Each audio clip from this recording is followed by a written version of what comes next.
नमस्कार। आइए अगले टॉपिक में हम लोग जियोमॉर्फोलॉजी के इस सेक्शन को फिनिश करने के लिए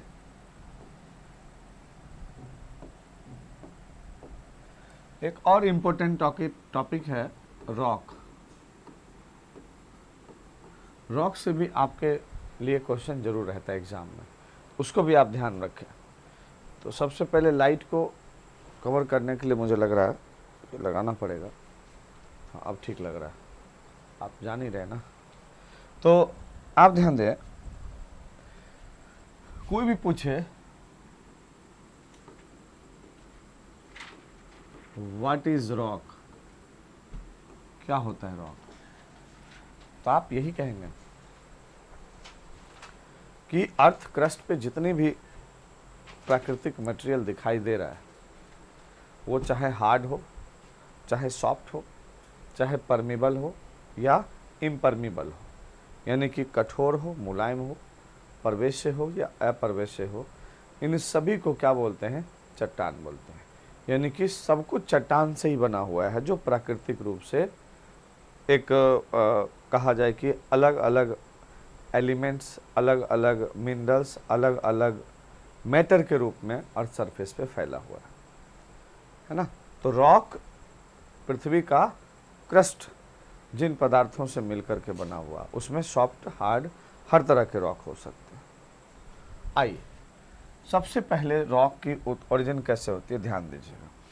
आप लोगों ने हमारे प्रीवियस लेक्चर में स्टेनोस्फेयर नाम की एक चीज़ को देखा था।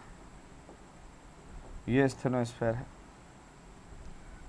यहाँ से मैग्मा का इरप्शन होता है और यह इरप्टेड मैग्मा यहाँ से निकलने के बाद अलग अलग शेप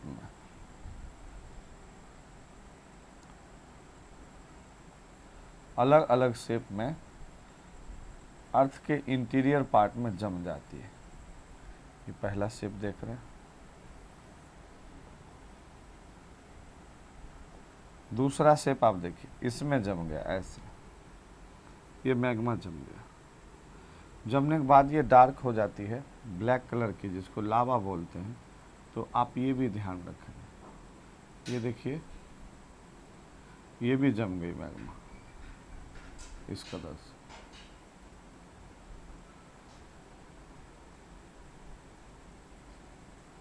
और ये एक ऐसा रूप भी हो सकता है अप्स एंड डाउन को लेकर, ये भी मैग्मा का जमाव ही है। ये मैग्मा निकलते जा रही है, मैग्मा निकलते जा रही है। फिर यहाँ पर देखिए हॉरिजॉन्टली ये चौड़े फॉर्म में मैग्मा जम गया, थोड़ा सा पतले फॉर्म में ले लीजिए मैग्मा। ये सब अर्थ के अंदर ही हो रहा है। और ये देखिए ऊपर इस तरह से ये मैग्मा जाए जा रहा है और अलग अलग उसमें ये जमता चला जाता है। उसके बाद ऊपर जाने के बाद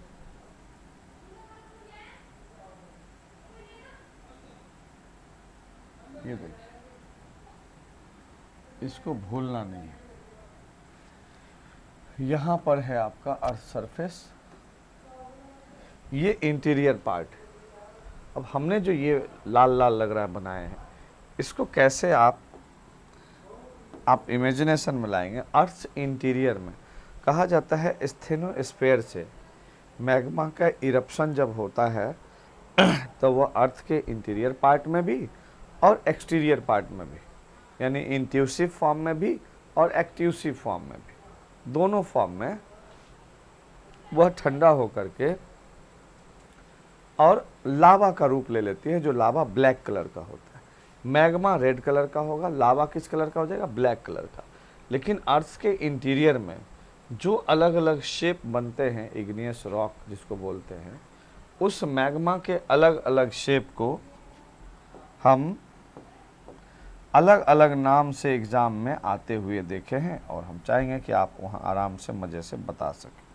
सबसे पहले बच्चों, ये सबसे बड़ी गुंबदाकार आकृति के रूप में जो है इसका नाम है बैथोलिथ।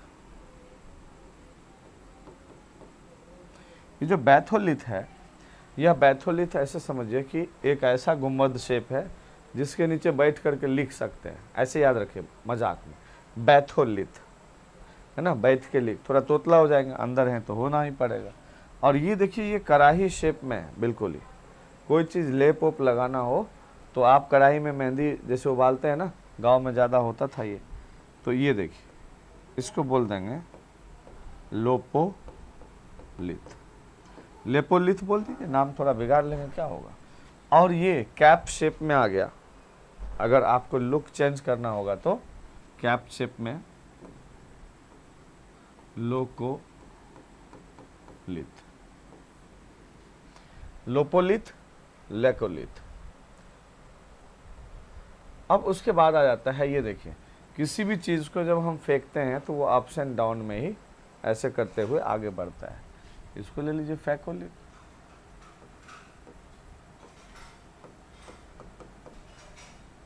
फैकोलिथ हो जाएगा। ये मोटे शीट के तौर पे हॉरिजॉन्टली जम गया है तो इसको क्या बोलेंगे, शीट बोलेंगे। और ये हो गया सील, और ये जो है ये हो गया डाइक, और सबसे ऊपर चला गया एक्सटीरियर में तो वो आउटर में आ गया। ये सब धरती के अंदर बना हुआ ये शेप है मैग्मा के अलग अलग फॉर्म में जमना, जो कहीं ना कहीं इग्नियस रॉक के रूप में ही है, क्योंकि यह प्योर मैग्मा के ठंडा होने से बना है। तो आपको मैग्मा के इन अर्थ के इंटीरियर में ठंडा होने से बनी हुई स्थलाकृति पूछे, लैंडफॉर्म पूछे, या इंटीरियर इग्नियस रॉक करके और इस तरह का नाम दे दे, तो आप समझ लें कि यह स्थिति क्या है, यह स्थिति बेहतर होगी कि आप इसके नाम को बस याद रखें, तौली तौली। तो तब उस स्थिति में क्या होगी, टॉवेल कर लो, टॉवेल तौलिया, तो आप इसको ध्यान में रखेंगे। और उसके बाद जैसे ये इंटीरियर इग्नियस रॉक को हम अपने रिमेंबर में ले लाते हैं कि माइंड में कि भाई ये इंटीरियर इग्नियस रॉक ही है दरअसल, तब क्या करेंगे, एक्चुअल में इंटीरियर इग्नियस रॉक कौन कौन से उसको देखिए 1 2 3। नाम याद रखने के लिए जी और डी, तो ये हो जाएगा ग्रेनाइट, गैब्रो और डायोराइट। ग्रेनाइट, गैब्रो और डायोराइट ये तीन हैं, ये आंतरिक अभ्यंतरिक आग्नेय चट्टान या इंट्यूसिव इग्नियस रॉक, या इसको पाताली चट्टान भी कहा जाता है, इंग्लिश में प्लूटोनिक इग्नियस रॉक भी कहा जाता है। ये इसलिए कि धरती के अंदर गहराई में होता है। ग्रेनाइट, गैब्रो और डायोराइट। और ऊपर जो ये देख रहे हैं अर्थ सरफेस ये रहा, इस अर्थ सरफेस के ऊपर जो हुआ है उसको अगर आप लेंगे तो मैं थोड़ी देर के लिए हेडिंग हटाता हूँ, इसी जगह पे यूज कर लेंगे इसका। जो अर्थ सरफेस के ऊपर गया है वो स्थिति, यहाँ पर भी तीन आप नाम याद रख सकते हैं। इसको आप RAB रब करके याद रखें। B से बैसाल्ट, A से एंडोसाइट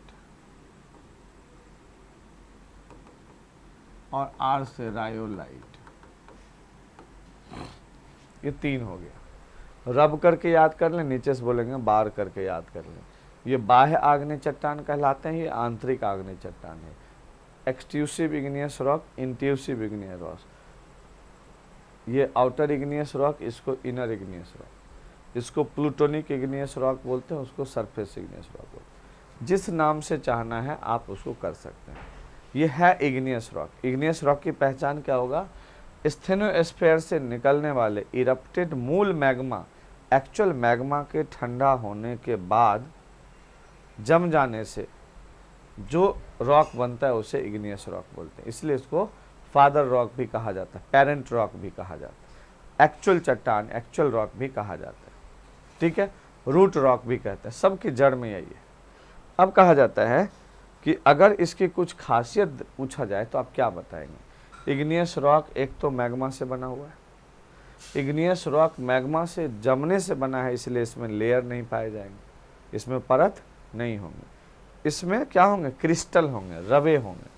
क्रिस्टल आउटर इग्नियस रॉक की तुलना में इनर इग्नियस रॉक का क्रिस्टल बड़ा होगा, क्योंकि जो इनर इग्नियस रॉक है वो धीरे धीरे ठंडा होने से बनती हैं, और आउटर इग्नियस रॉक जो है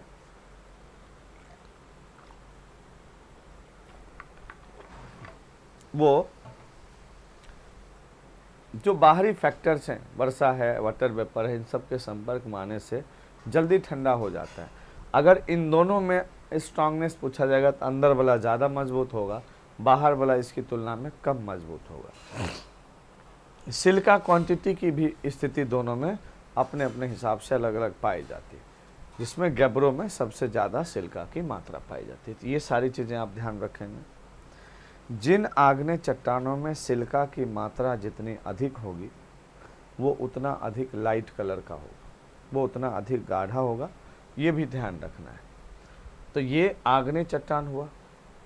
इग्नियस रॉक में कहा जाता है on the basis of crystal या on the basis of crystal size, हम इसको ग्लासी, एफेनेटिक, फेनेटिक, पिगमेटेटिक और परफोरेटिक नाम से अलग अलग टाइप में बांटते हैं। यानी कि सबसे महीन कण ग्लासी हुआ, फिर एफेनेटिक जिसको फाइन नहीं कर पाते, फिर फेनेटिक, फिर पिगमेटेटिक है, और परफोरेटिक सबसे लास्ट में।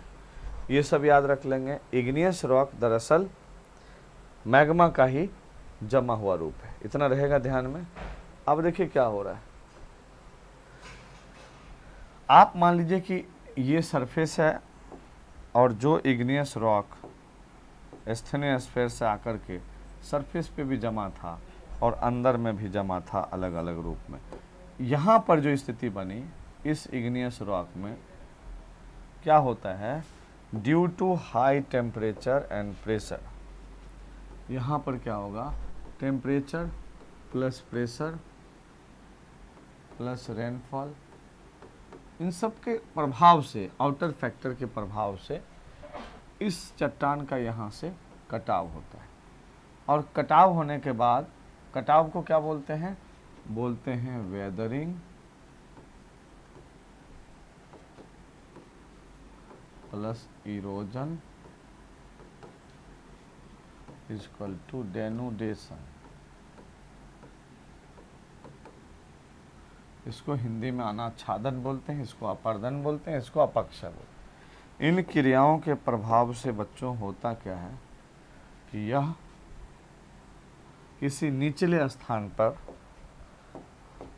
कट करके, सोचिए इतना बड़ा हिस्सा ये कट करके अब ये कहीं और जा रहा है, ये कट करके देखिए जा रहा, ये कट करके जा रहा, अब ये यहाँ पर इतना जगह पे इकट्ठा हुआ, ये ट्रांसपोर्ट की मदद से जा रहा है, यहाँ पे इकट्ठा हुआ। अब आप मान लीजिए कि इस साल पीला वाला इकट्ठा हुआ, अगले साल फिर और कटा इसमें, और रास्ते में जाने के दौरान कहा जाता है कोई भी पेड़ मिल गया, कोई भी जीव जंतु मिल गया,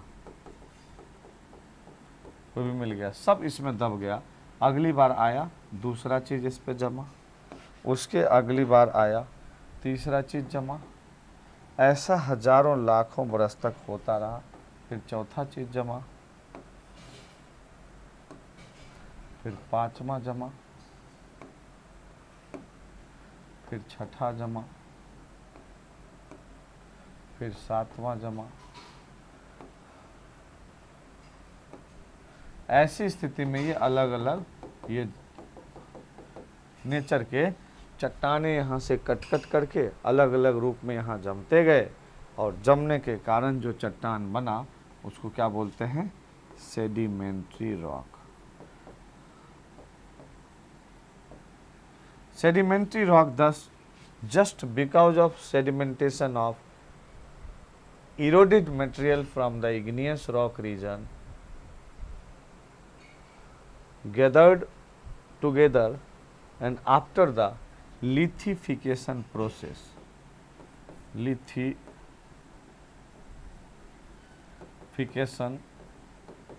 प्रोसेस, ये किस में बदल गया? चट्टान में बदल गया, रॉक में बदल गया, जिसको सेडिमेंट्री रॉक कहते हैं। तो सेडिमेंट्री रॉक क्या हो गया? देखिए, इग्नियस रॉक से ही कट छट करके आने वाला मटेरियल है। अब चूंकि लाखों वर्ष लगे, कभी इसमें फॉसिल्स आ गए, जीव जंतु दब गए, तो इसमें लेयर बाय लेयर बन रहा है। किसी लेयर में एनिमल्स हैं, किसी में प्लांट्स है, किसी में कुछ है, जिसके कारण सेडिमेंट्री रॉक इसकी तुलना में कमज़ोर होता है। पहचान क्या क्या करेंगे? लेयर्स पाए जाएंगे, बेडिंग सिस्टम होगा, कमज़ोर होंगी, इसमें फॉसिल्स पाए जाएंगे जो जीवाश्म वो हैं। उसके बाद इसमें जो फ्यूल रिसोर्सेज हैं जैसे कोयला, पेट्रोलियम, तो ये सब जो जीवाश्म संसाधन जिसको बोलते हैं, ये फॉसिल्स रिसोर्सेज इसमें बड़ी मात्रा में पाया जाता है। इसीलिए अवसादी चट्टान को कहा जाता है किसी रिवर बेसिन या ओशन का किनारा, कोई भी डाउन प्लेस, उन सब जगहों पर भर के जो बना है वो सेडिमेंट्री रॉक ही है। तो याद रखेंगे, सेडिमेंट्री रॉक को आप कहीं पर भी जो भी मटेरियल आप बाहर ऐसे फेंके हुए देखते हैं, उसमें ज़्यादातर सेडिमेंट्री रॉक है। सेडिमेंटेशन ज़्यादा समय तक होने के बाद इस रॉक की स्थिति क्या होती है कि अलग अलग टुकड़ों में ये होते हैं, तो महीन कण से लेकर के बारीक, यानी कि clay, silt, sand, gravel, payable, cobble तक अलग अलग शेप में ये मटेरियल हो जाता है। फॉसिल्स हो गया, बायोटिक भी होगा, नहीं होगा अबायोटिक भी होगा, कार्बोनेशन प्रोसेस होगा, कार्बन भी इसमें पाए जाएंगे। इस तरह से अवसादी चट्टान की विशेषता यही होती है, परतदार है, लेयर है, बेडिंग सिस्टम है, वीक है, फॉसिल्स मटेरियल है, जीवाश्म संसाधन जिसको बोलते हैं, ऊर्जा के वो सारे संसाधन इसमें उपलब्ध हैं जो जीवाश्म युक्त होते हैं। तीसरा है सेडिमेंट्री रॉक के साथ साथ मेटामॉर्फिक रॉक। देखिए, इग्नियस रॉक और सेडिमेंट्री रॉक का ही due to high temperature and pressure form change हो जाना, मेटामॉर्फिज्म प्रोसेस में बदल जाना, मेटामॉर्फिज्म के जरिए मेटामॉर्फिक रॉक का निर्माण होता है। तो ऐसा कुछ भी नहीं है कि कोई भी जो मेटामॉर्फिक रॉक है वह मेटामॉर्फिक रॉक कुछ और नहीं बल्कि कुछ इग्नियस रॉक हैं, कुछ सेडिमेंट्री रॉक हैं जिसका बदला हुआ रूप है। तो मेटामॉर्फिक रॉक या रूपांतरित चट्टान में आप एक ही चीज़ याद रखिए, किसका किस में बदलाव हुआ। अब मान लीजिए हमने यहाँ पर लिखा था गैब्रो, गैब्रो इग्नियस रॉक है, मेटामॉर्फिज्म प्रोसेस में उसका किस में बदलाव हो गया, तो आप कह देंगे सर सरपेंटाइन में हो गया। बेसाल्ट इग्नियस रॉक है, बदल के किस में बदल गया, एम्फीबियोलाइट या ग्रीन स्टोन बदल गया। ऐसे ही लाइम स्टोन सेडिमेंट्री रॉक है, बदल के किस में कन्वर्ट हो गया, संगमरमर, मार्बल में कन्वर्ट हो गया। तो कुछ सेडिमेंट्री और कुछ इग्नियस रॉक का बदला हुआ रूप ही क्या है, मेटामॉर्फिक रॉक है, ड्यू टू मेटामॉर्फिज्म प्रोसेस। इसी को ध्यान रखना है। और लिस्ट आपको यहाँ पर हमने कुछ चीज़ें बुकलेट में बता दी है कि मेटामॉर्फिक रॉक एक्चुअली टेम्परेचर और प्रेशर के परिणाम स्वरूप होता है। कुछ इग्नियस का मेटामॉर्फिज्म हुआ है, जैसे देखिए ग्रेनाइट का नीस में हो गया, गैब्रो का सरपेंटाइन में हो गया, बेसाल्ट का एम्फीबोलाइट या ग्रीन स्टोन में हो गया। सेडिमेंट्री रॉक में हो गया तो सबसे पहले लाइम स्टोन को बोलते हैं मार्बल में, सैंड स्टोन को बोलते हैं क्वार्टजाइट में, कोल को बोलते हैं ग्रेफाइट में, डोलेमाइट को बोलते हैं मार्बल में। फिर कुछ ऐसे मेटामॉर्फिक रॉक हैं जिसका फिर दोबारा से मेटामॉर्फिक में चेंजेज हो गया, जैसे स्लेट का फाइलाइट है और फाइलाइट का सिस्ट है, नीस का सिस्ट है। यही आपको याद रखना है, रॉक में और कुछ ऐसा पूछा नहीं जाता। इसके अलावा रॉक में जीके जीएस के तौर पर आप याद करेंगे तो आपसे पूछा जाएगा कि हमारे जो अर्थ सरफेस है उस अर्थ सरफेस के में कौन कौन से हार्डर मटेरियल है, उसका टॉप 10 का नाम याद रखिए, जिसमें टेल्क सबसे मुलायम है, डायमंड सबसे हार्ड है, अभी एक और नया पदार्थ जो है सो निकल के आया है। उसके बाद क्रस्ट में कौन कौन से पाए जाते हैं और फिर अर्थ के अंदर कौन कौन से पाए जाते हैं। तो क्रस्ट में ऑक्सीजन, सिलिकॉन, एल्युमिनियम और आयरन, ये चार याद रखें। और अर्थ के अंदर पूरे अर्थ में देखेंगे तो आयरन, ऑक्सीजन, सिलिकॉन और मैग्नीशियम, इन चारों को याद रखें। इसके अलावा बहुत ज़्यादा इसमें कुछ ऐसा नहीं है, आप निश्चित रूप से इसको याद कर जाएंगे। सिलिका कंटेंट के आधार पर अगर पूछा जाए तो आप ग्रेनाइट और रायोलाइट को सबसे ऊपर रखेंगे, दूसरे नंबर पे डायोराइट और एंडेसाइट को रखेंगे, तीसरे नंबर पर गैब्रो और बैसाल्ट को रखेंगे। यही रॉक के अलग अलग टाइप है। बहुत बहुत धन्यवाद।